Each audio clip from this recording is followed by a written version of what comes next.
오늘도 우리를 주님의 제자로 불러주신 살아계신 하나님 앞에 사도신경으로 우리의 신앙을 고백하며 나아가겠습니다. 나는 전능하신 아버지 하나님, 천지의 창조주를 믿습니다. 나는 그의 유일하신 아들, 우리 주 예수 그리스도를 믿습니다. 그는 성령으로 잉태되어 동정녀 마리아에게서 나시고 본디오 빌라도에게 고난을 받아 십자가에 못 박혀 죽으시고 장사된 지 사흘 만에 죽은 자 가운데서 다시 살아나셨으며 하늘에 오르시어 전능하신 아버지 하나님 우편에 앉아 계시다가 거기로부터 살아있는 자와 죽은 자를 심판하러 오십니다.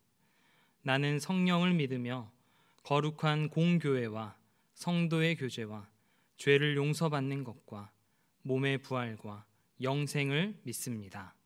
아멘. 다 함께 찬송가 459장 함께 찬양하도록 하겠습니다. 찬송가 459장입니다.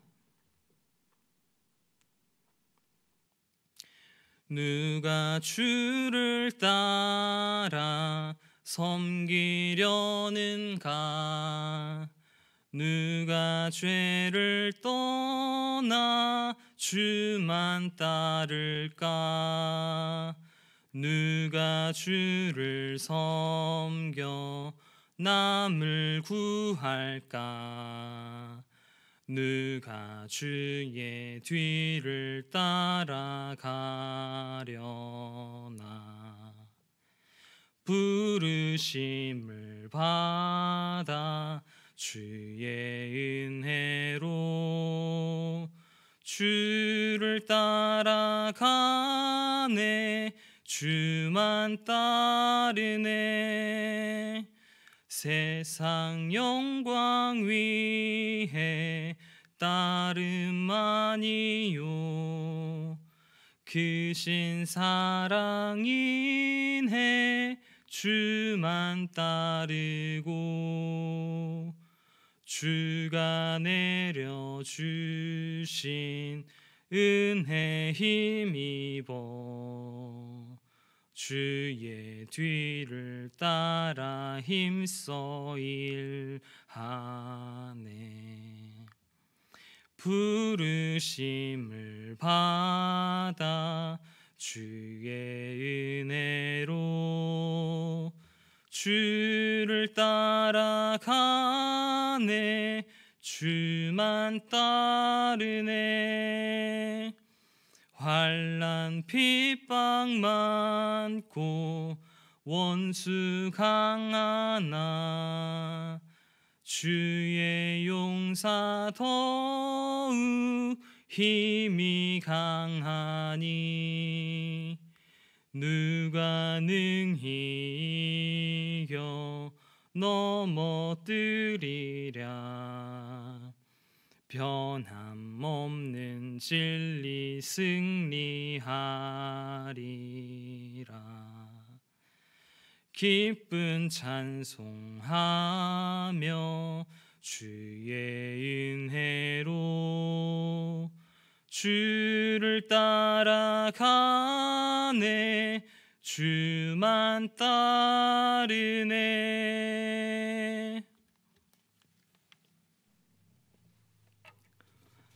오늘 우리에게 주신 하나님의 말씀은 누가복음 9장 51절에서 62절까지의 말씀입니다.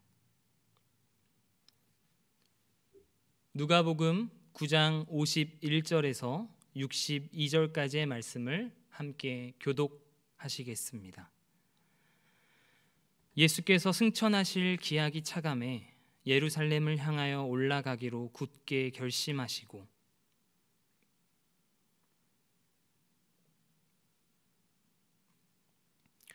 예수께서 예루살렘을 향하여 가시기 때문에 그들이 받아들이지 아니하는지라.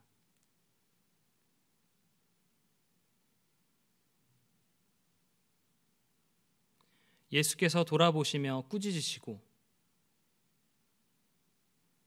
길 가실 때에 어떤 사람이 여짜오되 어디로 가시든지 나는 따르리이다.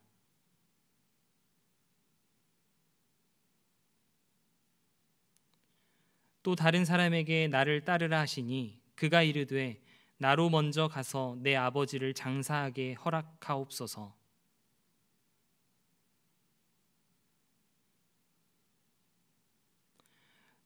또 다른 사람이 이르되 주여 내가 주를 따르겠나이다마는 나로 먼저 내 가족을 작별하게 허락하소서. 다 함께 읽겠습니다. 예수께서 이르시되 손에 쟁기를 잡고 뒤를 돌아보는 자는 하나님의 나라에 합당하지 아니하니라 하시니라.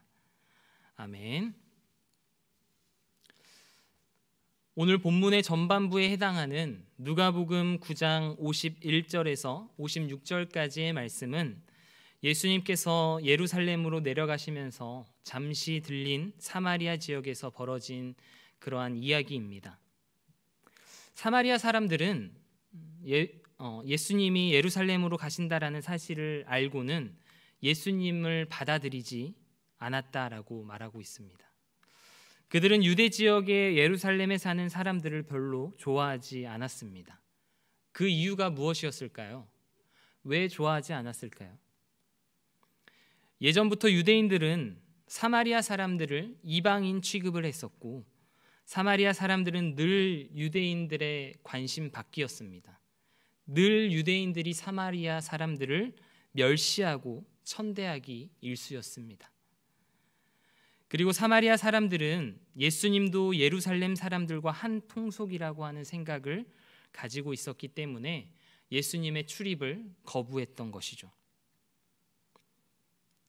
이러한 모습을 보고 예수님의 제자였던 야고보와 요한은 사마리아 사람들이 천벌을 받아 마땅하다라고 저주하고 있습니다. 54절에 보면 주여 우리가 불을 명하여 하늘로부터 내려 저들을 멸하라 하기를 원하시나이까? 라고 이야기하고 있습니다. 제자들은 엘리야가 하늘에서 불을 내려 50명의 군사들을 죽인 사건을 생각했을지도 모릅니다. 그러한 마음을 품은 제자들을 향해서 예수님께서는 꾸짖으셨습니다. 누가복음의 저자인 누가는 이러한 극단적인 이야기를 전한 이유는 그 다음에 나오는 이야기를 강조하려는 데 있습니다.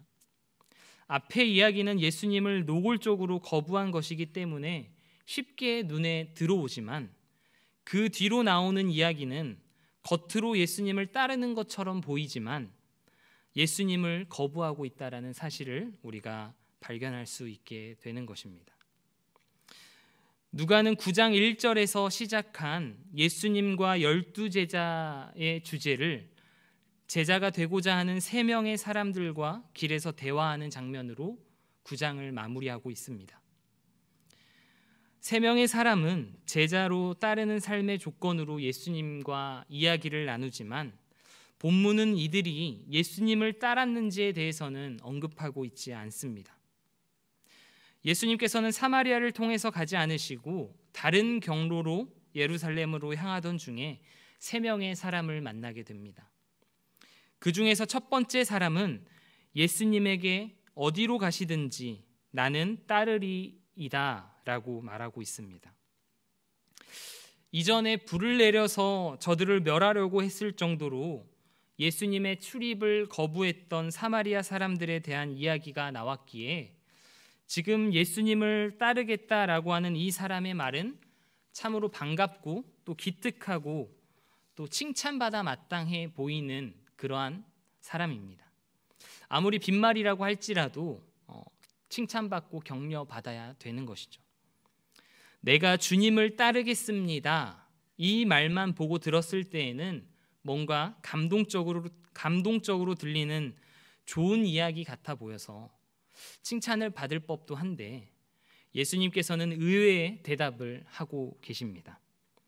오늘 본문 58절을 보면 예수께서 이르시되 여우도 굴이 있고 공중에 새도 집이 있으되 인자는 머리 둘 곳이 없도다 하시고, 아멘.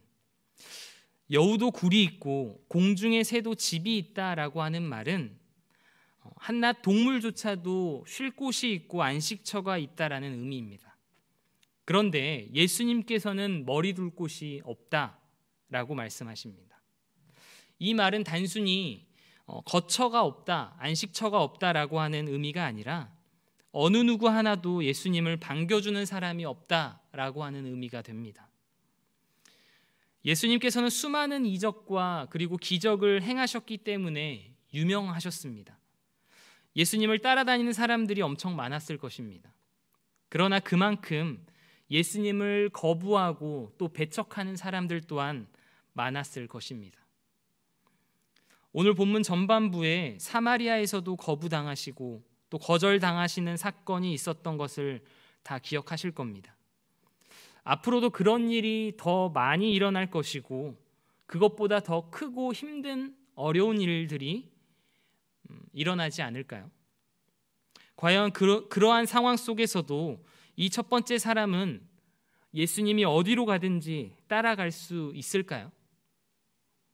예수님 곁에서 예수님과 함께 온갖 핍박과 배척과 공격과 위협을 다 감당할 수 있을까요? 예수님을 찾아왔던 많은 사람들이 실망하고 떠난 이야기를 복음서에서 우리가 찾아볼 수가 있습니다. 대표적으로 마태복음 19장에 보면 영생에 대한 질문을 들고 온 청년 이야기를 여러분들이 다 들어보셨을 겁니다. 예수님께서는 그 부자 청년에게 너의 소유를 다 포기하고 나를 따르라 라고 말씀하십니다. 그때의 그 청년, 부자 청년은 어떻게 반응을 보이죠? 예수님의 말씀을 듣고 근심하며 떠나갔다라고 이야기를 하고 있습니다. 지금 길에서 만난 이 첫 번째 사람도 마찬가지였습니다. 그 후에 별다른 내용이 없는 것을 볼 때에 이 사람은 되돌아가지 않았을까 생각됩니다. 만일 이 사람이 예수님을 따랐다, 그럼에도 불구하고 예수님을 따랐다라고 하면 예수님의 칭찬이 기록되어 있든지 아니면 그때부터 예수님을 따랐더라라고 하는 어떠한 언급이 덧붙일 텐데 그 설명 또한 없었습니다. 그런데 아무 말도 없었습니다. 그 이유는 아무 일도 일어나지 않았기 때문인 것이죠. 그 후에 두 번째 사람이 등장합니다. 그 사람은 나를 따르라 라고 하는 예수님의 말씀을 듣고 우선 자기 아버지의 장례를 치르게 해달라고 부탁했습니다.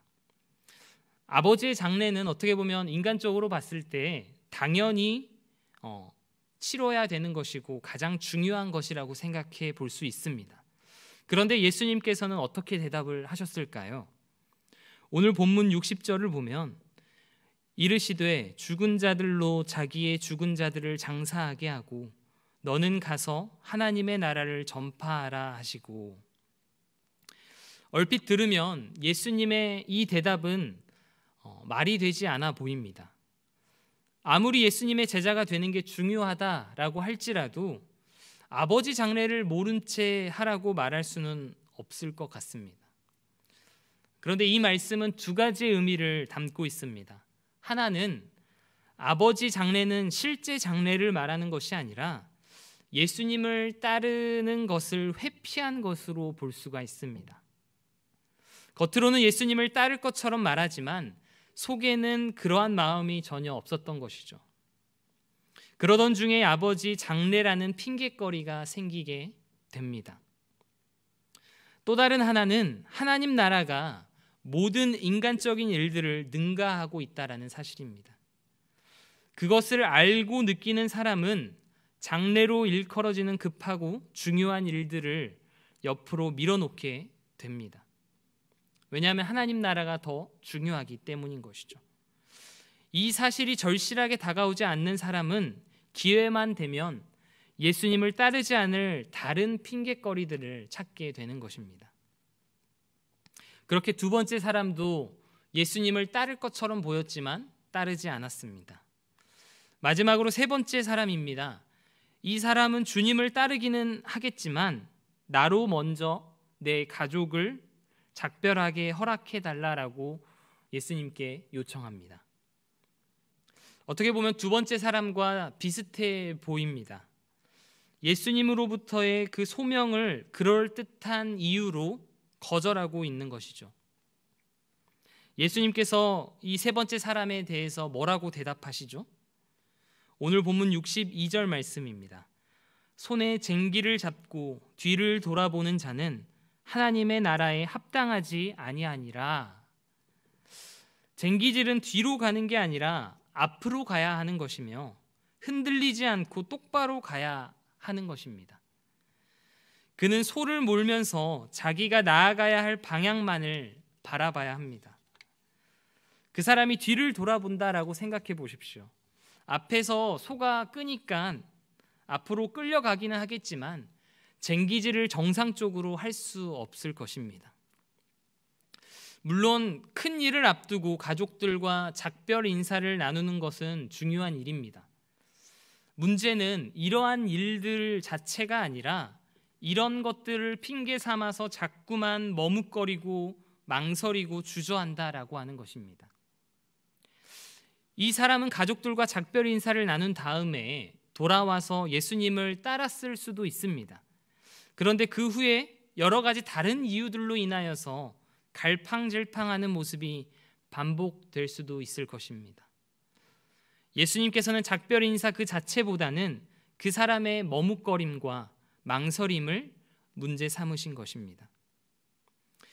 예수님의 제자가 되지 못한 이 세 사람의 공통점은 이들은 예수님의 제자가 될 만한 적합한 인물이 아니라는 것입니다. 머리 둘 곳이 없는 운명을 이해하지 못한 첫 번째 사람, 아버지 장례를 핑계댄 두 번째 사람, 가족과의 작별 인사를 핑계로 댄 세 번째 사람. 예수님의 제자가 된다라고 하는 것은, 예수님을 따른다라고 하는 것은 결코 쉬운 일이 아님을 오늘 본문을 통해서 우리가 깨달을 수 있습니다. 예수님께서는 예루살렘으로 향하여 가고 계십니다. 왜 예루살렘으로 가고 계실까요? 누가복음 9장 51절을 보면 예수께서 승천하실 기약이 차감해 예루살렘을 향하여 올라가기로 굳게 결심하시고, 승천하실 때가 다가왔기 때문입니다. 승천하실 기약이 찼다라고 하는 말은 십자가에 달려 죽으실 날이 임박했다라고 하는 의미가 됩니다. 즉 예수님께서는 죽기 위해, 십자가에서 못 박히기 위해 예루살렘으로 가는 길이었습니다. 그러던 중에 이 세 사람을 만나게 된 것이죠. 예수님을 따라가려면 필연적으로 죽음의 길을 걸어가야 될지도 모릅니다. 죽음을 각오하지 않고서는 예수님을 따를 수 없다라고 하는 의미가 됩니다. 그래서 세 명의 사람 모두 발길을 돌리고 만 것이죠. 그렇다면 예수님을 따르려면 어떻게 해야 될까요? 예수님의 제자가 되려면 어떻게 해야 될까요? 바로 희생과 헌신이 필요합니다. 자기를 부인하고 그리고 자기의 십자가를 져야 한다라는 것이죠. 예수님을 위해 살고 예수님을 위해 죽겠다라고 하는 다짐과 결단이 필요합니다. 예수님을 따르다 보면 머리 둘 곳이 없을 수도 있습니다. 예수님을 따르다 보면 여러 사람에게 배척당하고 무시와 조롱을 당하게 될 수도 있습니다. 예수님을 따르다 보면 내가 생각했던 것 그 이상으로 더 큰 피해와 손해를 입게 될 수도 있습니다. 예수님을 따르다 보면 가장 중요해 보이는 아버지의 장례마저도 뒷전으로 미뤄야 하는 그러한 일이 발생할 수도 있습니다. 그것이 장례가 될 수가 있을 것이고 내가 생각했을 때 가장 중요한 무언가가 될 수도 있습니다. 예수님을 따르다 보면 가족들에게 작별 인사할 시간조차 없을 수도 있습니다. 그래서 아쉬움과 서운한 그리고 미안한 마음이 항상 마음 한켠에 남아있곤 합니다. 그럼에도 불구하고 우리는 예수님을 따라가야 될 줄로 믿습니다. 오늘 본문에 나오는 세 명의 사람처럼 돌아서면 안 됩니다. 예수님을 따르겠다라고 하는 그럴싸해 보이는 그러한 말 한마디로 충분하지는 않습니다. 실제로 우리가 예수님을 따라 나아가야 된다라는 것이죠. 여러분들은 지금 어떻게 또 얼마만큼 예수님을 따라가고 계신가요? 혹시 말로만 예수님을 따라간다라고 하고 있진 않나요? 아니면 행동으로, 실천으로 옮겨서 정말로 예수님을 따라가고 계신가요? 본문에 나오는 세 사람처럼 시작해보지도 않고 지레 겁먹고 돌아서는 사람들이 아니라 이 핑계 저 핑계 대고 우선순위를 다른 것에 두는 것이 아니라 굳게 마음 먹고 끝까지 예수님을 따라갈 수 있는 우리 구미교회 모든 성도님들이 다 될 수 있기를 바랍니다. 그래서 예수님과 함께 또 예수님을 위해 살아가시기를 바랍니다. 그러면 돌아서는 사람은 결코 얻을 수 없는 영원한 기쁨, 그 영광을 우리 모두 다 얻게 될 줄로 믿습니다. 이 은혜와 상급이 오늘 말씀을 듣고 어떠한 상황 속에서도 예수님을 따라가는 제자가 되겠습니다 라고 결단하며 나아가는 우리 성도님들 가운데에 가득 넘쳐날 수 있게 되기를 주님의 이름으로 축복합니다. 기도하겠습니다. 늘 우리와 동행하시는 주님, 오늘 말씀을 통하여 내가 걸어가는 이 길을 다시 한번 되돌아보게 됩니다.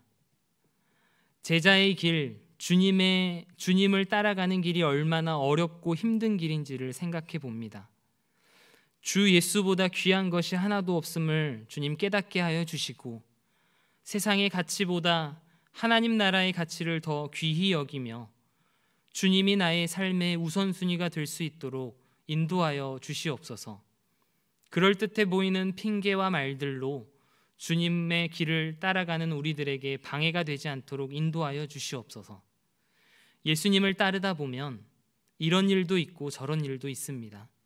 기쁘고 행복한 일들도 있지만 내가 생각했던 것 그 이상으로 힘들고 어려울 때도 있습니다.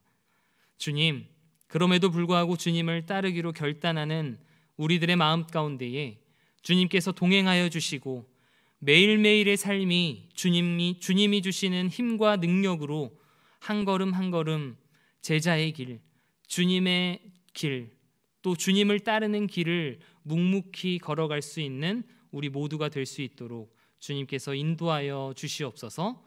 예수님의 이름으로 기도합니다. 아멘.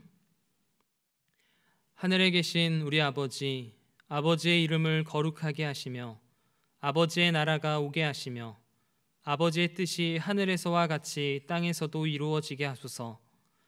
오늘 우리에게 일용할 양식을 주시고 우리가 우리에게 잘못한 사람을 용서하여 준 것 같이 우리 죄를 용서하여 주시고 우리를 시험에 빠지지 않게 하시고 악에서 구하소서.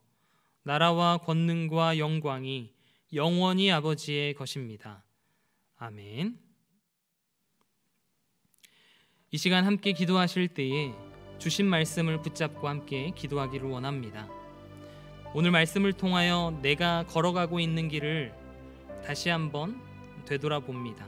내가 걸어가고 있는 이 길이 올바르게 걸어가고 있는지, 제자의 길, 또 생명의 길을 걸어가고 있는지를 다시 한번 되돌아보기를 원합니다. 본문에 나온 세 사람과 같이 예수님을 따르겠다라고 하는 말뿐인 형식적인 믿음과 고백이 아닌 어떠한 상황 속에서도 또 어떠한 어려움과 고난 속에서도 주님을 따르기를 결단하고 믿음으로 나아가는 진짜 제자된 삶을 살아가는 우리들이 되게 해달라고 기도하시기를 바랍니다.